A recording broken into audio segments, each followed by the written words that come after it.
Hunnay. Look at my fall setting. I'm still sore from Dancing with the Stars. Hello, Hunnay.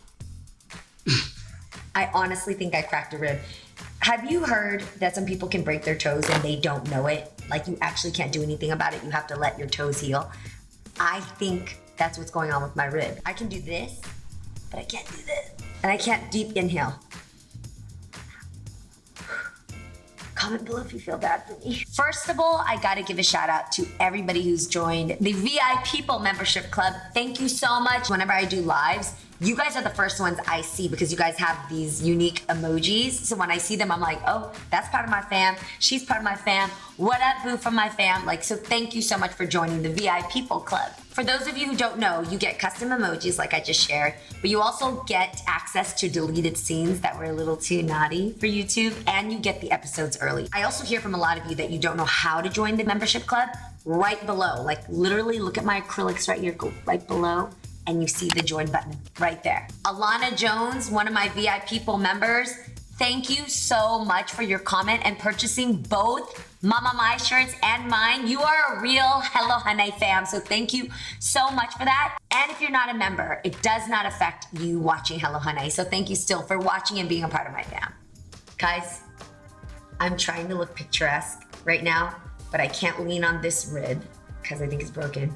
So I'm falling back into my pillows, but I'm comfortably keeping this pillow here to hide my fupa. This channel talks a lot about my culture, it talks about family, but most of all, I always put a heavy emphasis on confidence because I believe that confidence is king. In all situations, relationships, self-love, job searching, you should be confident about what you deserve in your life and not just settle for what's given to you. One thing you rarely hear about, but is a very specific trait in confidence, is the art of negotiation. I happen to think that I'm kind of bomb at it. I have some certain tips and guidelines that I stick to. I thought this should be something shared, especially at a time where a lot of people are searching for new jobs. Maybe you're needing to negotiate to adjust your financial needs, or you're needing to make changes in your relationship. Maybe you just need to have negotiation skills in your back pocket so you feel comfortable about confronting things. I've always grown up with who I think is a master at negotiation, Mama Mai. She's not afraid. She's unabashedly honest about what she deserves. But I feel like I've refined it a bit because some of her negotiation skills are so cutthroat. Whatever. We've legit gotten kicked out of flea markets, restaurants, because her negotiation skills are just a little savage. I like to think that mine is the Asian Americanized version where I like to incorporate that person's needs and their thoughts. I'm not just going for what I want. I'm going for what's the better picture for everybody so we both feel like we're being fair. Which happens to be, fam, the first rule to negotiation. Negotiation isn't about making it all about you and making yourself the winner. It's about considering the other person's needs so that you both feel like you come out of the situation a win.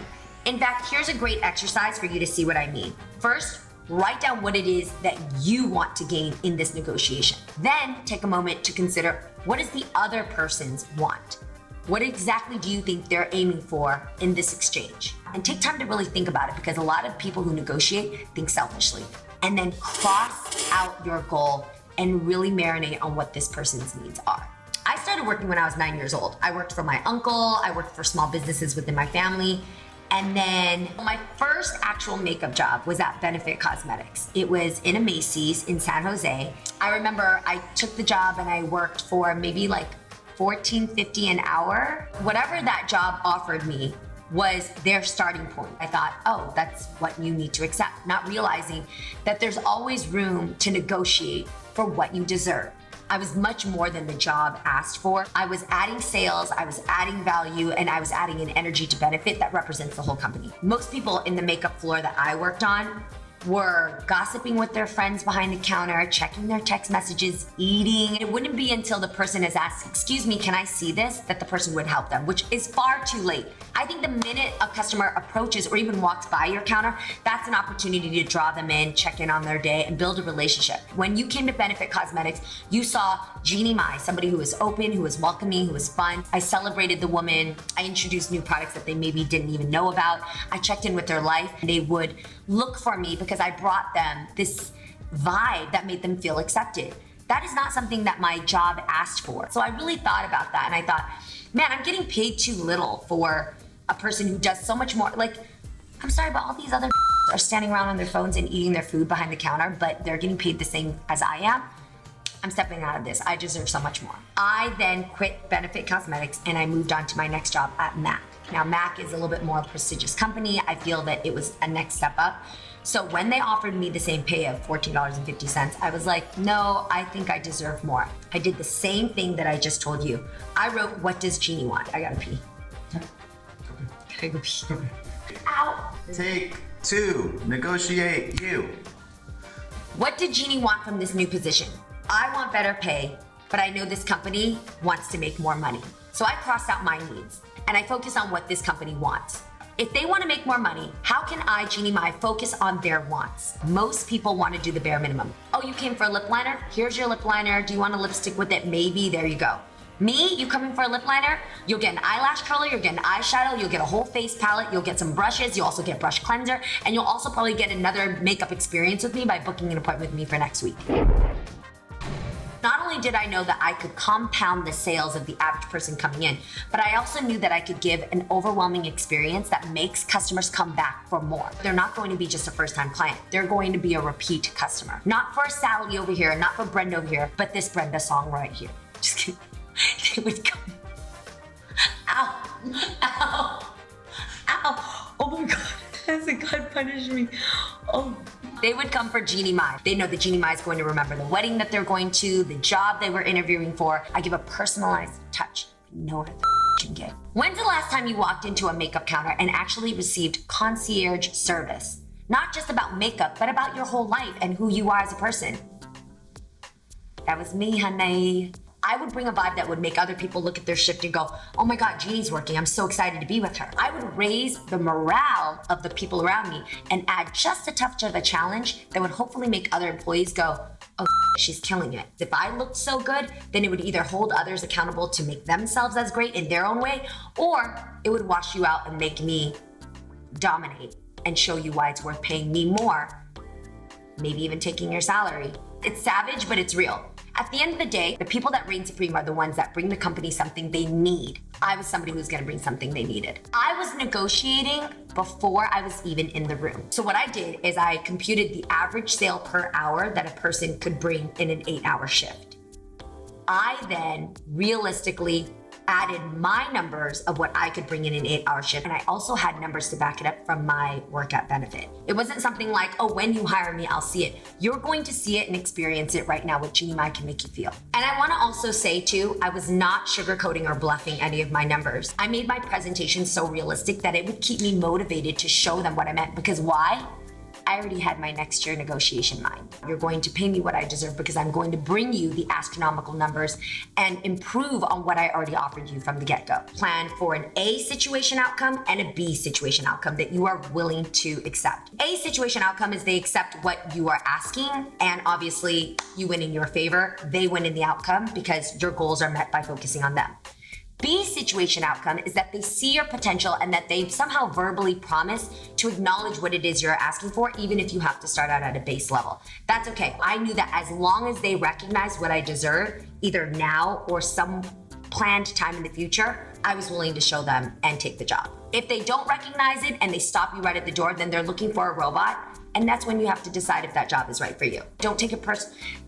That's another big tip. Never take it personal when it comes to somebody being able to offer you what you want or need. Always think the open doors that might be an opportunity to go somewhere else. On my job interview day, I want to tell you I woke up with such an immense amount of confidence and pride already because I had built myself up to present to them something that I know the average person wouldn't bring to a job interview. I was 18 at the time. Most people will go in thinking this is gonna fulfill their summer job or this is something they're gonna do just for now.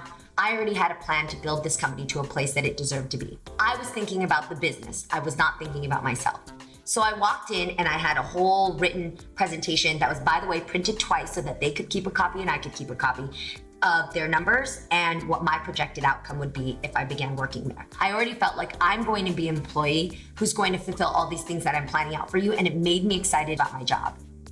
So I got the job and I got it at the rate that I deserved. And I learned later on that I was the highest paid counter employee for the first year of entry. And then for that year, I superseded what they had asked for. I will tell you this, the amount that I wanted to get for my next year when I had my job review, I did not get. And I think that was because I negotiated so high that I didn't have the room to ask for more. But I made them promise that as long as they recognized me 2 years later, that we could revisit this and I would be patient and accept what I had gotten for the first year. It really is about equal respect. You want to feel like that person respects you and you want to feel like you can respect them and their needs. Today I still get messages and I have a lot of friends from that Mac counter that knew what a hardworking, energetic person I was. That is going to help you in the long run, to have not only that repertoire of who you are, but also to have those relationships in case you ever just need to check back with that person and build something new. That's something I've learned from you. Ooh, your eyes look so good right now. They look on fire. Come, please, please. That's Marav, you guys. And look at her eyes today. Her eye makeup looks on fuego. I did not pay her to say this, I swear. Just don't crush the fupa pillow. This is what Marav brings every day, an energetic sauce. Opportunity. That's a pun for you, for free. How's my fupa? You don't have one. I feel my pants. Look at this. More opportunity for the pillow. Okay, what were you saying? How much you've taught me about personal rapport with people. Take names. It makes people feel recognized and then they're more willing to work with you. I don't always remember assistants because I'm not in contact with them. But if I need to meet their boss, Marav will be the person that knows the assistant, knows how to get in touch with them, knows kind of what they're going through so that you really have an actual rapport that will kind of give us a little bit more of an inside to get to the person you need. And I actually try harder than ever to have good relationships with the people on productions and stuff because I've learned from watching you how much that helps to get you treated well. I learned that from you. I'm so proud that you gathered that. For you to learn just those little techniques that make people go, I like Marav. I can't wait. When Marav calls, I get excited about it. Makes you memorable for people. And that helps you wherever you're going in life because people are gonna do more things because they like you, not because they have to. Most people in their job feel they're not recognized enough. You know right away a person who's not doing their job if their number shows up and you're like,